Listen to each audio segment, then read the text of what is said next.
વડોદરા પણ બાકાત નથી, ત્યાં પણ રોડ રસ્તાઓની પરિસ્થિતિ ખસ્તા થઈ છે। મોટા ખાડાઓ અને ખરાબ રસ્તાથી વાહન ચાલકો ખૂબ જ મુશ્કેલીમાં મુકાઈ ગયા છે।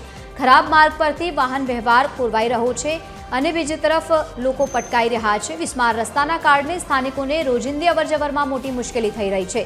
રસ્તાની દુર્દશાને પગલે સ્થાનિક લોકોમાં ભારે આક્રોશ છે। વહેલી તકે રોડના સમારકામની લોકો ઉગ્ર માંગ કરી રહ્યા છે અને છતાં પણ વડોદરા મહાનગરપાલિકા ઘોર નિદ્રામાં। વધુ માહિતી સાથે એસોસિએટ એડિટર અમિત ઠાકોર જોડાયા છે। અમિત, સતત આવા પ્રકારની ઘટનાઓ રાજ્યભરમાં બની રહી છે। રોડ રસ્તાઓની વિસ્માર હાલત છે, તેમ છતાં કામગીરીનો અભાવ। જુઓ, વડોદરામાં રાજ્યના અન્ય ભાગો જેટલો વરસાદ હજી પડ્યો નથી। હજી તો સામાન્ય વરસાદ પડ્યો છે, તેવામાં વડોદરાની આ સ્થિતિ છે। અને આ જે દ્રશ્યો છે એ વડોદરા શહેરના મકરપુરા વિસ્તારના છે। મકરપુરા હવેલી 4 રસ્તા પાસે રોડ એટલો બિસ્માર થઈ ગયો છે એક જ વરસાદમાં કે લોકો ત્યાં વાહન ચાલકો ત્યાંથી પસાર થતા ગભરાઈ રહ્યા છે। કારણ કે જે રીતના સીસીટીવી સામે આવ્યા છે ગઈકાલના જ છે સાંજના, કે જ્યાં સામાન્ય વરસાદ પડ્યા બાદ જે પણ વાહન ચાલકો ત્યાંથી પસાર થઈ રહ્યા છે, આજે સવારે પણ આ જ પ્રકારના દ્રશ્યો જોવા મળી રહ્યા છે। કીચડ હોવાને કારણે તેમની જે ગાડીઓ છે સ્લીપ ખાઈ રહી છે અને તેને કારણે જે લોકો છે વાહન લઈને ત્યાંથી પસાર થાય છે પટકાઈ રહ્યા છે।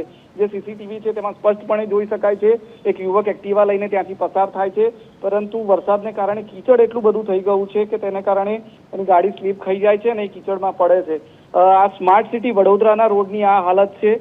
વડોદરા મહાનગરપાલિકાનું તંત્ર ઘણા બધા દાવાઓ કરે છે પ્રી મોન્સૂન કામગીરીના, કે મોન્સૂન પહેલા બધી કામગીરી પૂરી કરી લેવામાં આવે, પરંતુ એવું દેખાઈ અત્યારે નથી રહ્યું। અને એટલા માટે જ આ જ પ્રકારની સ્થિતિ એક સામાન્ય વરસાદમાં વડોદરા શહેરની છે। બિસ્માર રસ્તા અને ખાડાઓને કારણે એક સામાન્ય વરસાદમાં વડોદરાવાસીઓ હેરાન થઈ રહ્યા છે। બિલકુલ અમિત, આભાર સમગ્ર માહિતી સાથે જોડાવા બદલ। તો ખરાબ રોડ રસ્તાથી જનતા ત્રાહિમામ પોકારી ઉઠી છે, પરંતુ હજુ સુધી સમારકામની કામગીરી નથી જોવા મળી।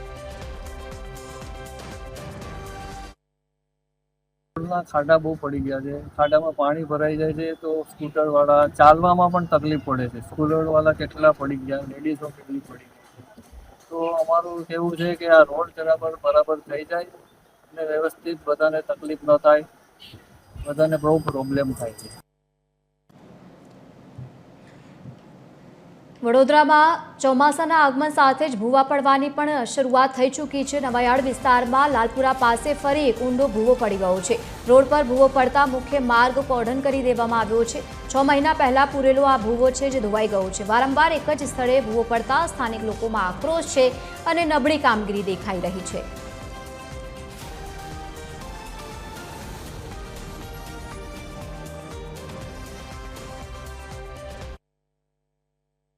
આ લાલપુરા નવાયાર્ડ છે અને આ ગટરની પાણીનો ભૂવો પડ્યો છે। પાણીની લાઈન લીકેજ હતી અને ફરી પાણીની લાઈન લીકેજ થઈ છે અને આમાં એક વ્યક્તિ ઓલરેડી જાન ગુમાવી બેઠો છે।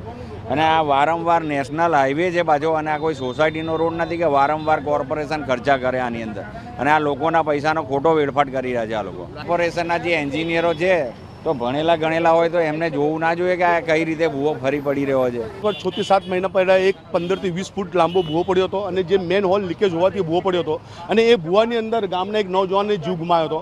ઠીક છે, એના પરિવારને પૈસા આપીને રફેદફેદ કરી હતી, પણ આ વસ્તુ ક્યાં સુધી ચાલશે? જે પ્રમાણે કામગીરી પ્રોપર થવી જોઈએ કામગીરી થતી નથી। માલે તુજારાનો કોન્ટ્રાક્ટ આપવામાં આવે છે અને ખરેખર તમને કીધું કે જે પ્રમાણે મુખ્ય માર્ગ હોય ને મુખ્ય માર્ગમાં જે કામગીરી પ્રોપર થવી જોઈએ એ કામગીરી થતી નથી। 5-6 મહિના થઈ ગયા, ફરી અહીંયા ભૂવો ધૂણાઈ ગયો છે। એટલે ખરેખર હું કમિશનર સાહેબને એક વાત કહેવા માંગીશ કે મુખ્ય માર્ગ પર જે પણ કામગીરી થતી હોય તમે જો કે આ જ વસ્તુ અહીંયા જ નથી, ઘણા વડોદરા શહેરની અંદર તમે જોઈને જો કે જ્યાં આવી રીતે કામગીરી થઈ છે ત્યાં અવારનવાર ભૂવા પડ્યા છે।